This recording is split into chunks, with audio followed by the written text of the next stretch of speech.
those of you who were at the last story time, it may be unsurprising that I'm about to tell another embarrassing story from my freshman year of high school. Oh, but this is different.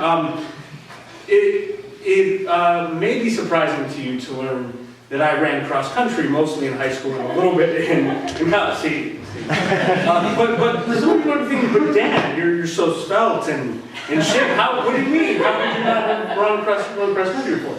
But I will say, to save a little face and to not completely denigrate myself, I was good for a certain period of time. At one point I could run a mile under 5 minutes, and so I was in some degree of shape at one point in my life. So that's nice. So beyond that, so freshman year I originally had tried out for the soccer team. And of course, I'm not a natural athlete, so I failed pretty miserably at that. But for some reason I decided, oh, I didn't make the soccer team, so I'm going to try out for cross country. And I'm not sure if that was because of an extreme affection for discomfort, or just wanting to be on a sports team or something, whatever the case may be, I decided to run cross country.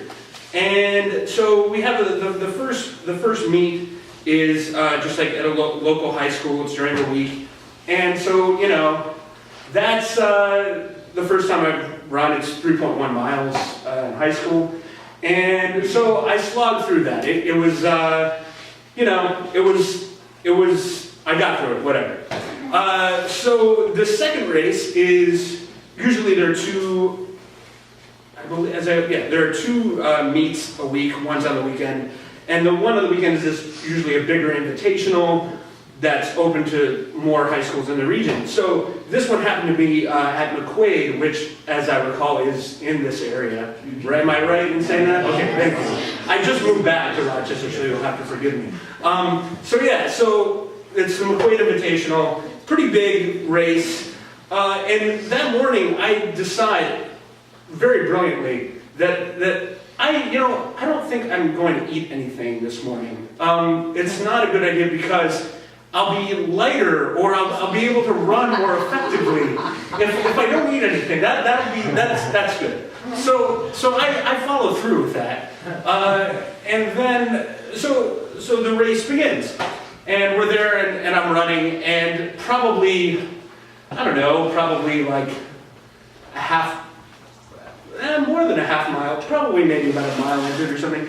You know, it's going, oh, I should mention, I'm feeling confident for some reason. I don't know why. So I start fairly quickly, like for me anyway, not for everybody, because I wasn't fast or competitive. But I start off, my pace is fast for what I should have been doing. So I'm chugging along, and it's a little bit, the course is kind of rolling. It's not very hilly, but it's not completely flat. So I start to sort of coming up over the crest of this little hill and then sort of back down, and I start to fade. Things start to go darker, and I'm starting to falter, and I can feel it, but like at this point I'm still, despite being completely moronic in my decision making, was very competitive in the sense that I wanted to keep going. So I do literally fall down on the ground, but then like get back up, and I'm like, you know, I'm trying, and then I fall back down again, and it's like, it's a nightmare. I'm glad I wasn't able to see myself do this. However, some of my teammates were, and luckily we happened to be near to where we had put our stuff. So I was promptly carted off the field, essentially. Not carted, there wasn't an actual cart. But so I was taken off the field, and a banana and a Gatorade or whatever it was later, I was fine. So I don't think that was a surprise to me that happened, but I'm sort of still surprised to this day that I had that little common sense. Even for me, I know. Shh. So anyway, that was that story. So yeah.